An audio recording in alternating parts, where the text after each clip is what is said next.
Hujambo popote pale ulipo, mwalimu Eva hapa.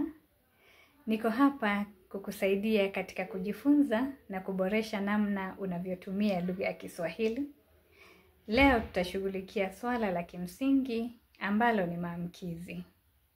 Katika lugha ya Kiswahili, unaweza ukatumia salamu katika majira tofauti.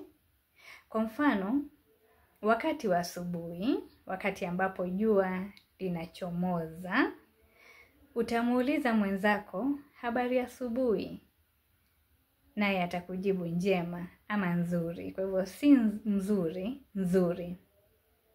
Unaweza ukamwamkua pia sabar heri, naye akujibu alheri. Iwapo ni wakati wa mchana, utamwamkua mwenzako habari ya mchana ama habari za mchana, naye akujibu njema ama nzuri.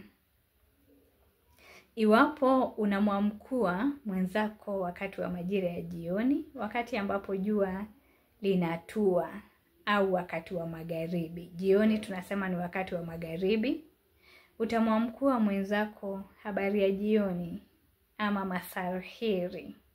Kama ni masar heri, atajibu alheri. Kwa hivyo kutokana na jioni kuitwa magharibi, tunasalimiana masar heri, naye ajibu alheri. Unaweza ukamuuliza pia habari ya jioni, naye ajibu njema ama nzuri. Aidha, tuna salamu ambazo tunatumia wakati wowote ule, iwe ni asubuhi, mchana, usiku. Kwa mfano, unaweza ukamwamkua mwenzako hujambo. Kama ni wengi, utamuuliza hamjambo, naye atajibu sijambo. Au kama ni wengi, hatujambo. Unaweza ukamuuliza pia uhali gani, naye atajibu njema ama nzuri. Unaweza pia ukamuuliza waambaje. Waambaje ni kuuliza unasema nini, kisha akwambie sina neno.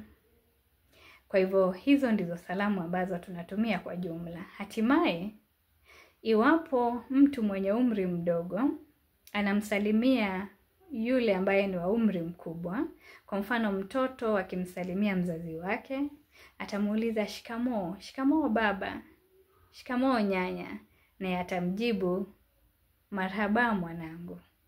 Kwa hivyo hizo ndizo salamu ambazo tunatumia katika lugha ya Kiswahili.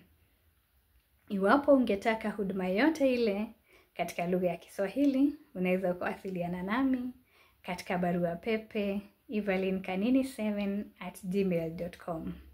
Ni hayo kwa leo.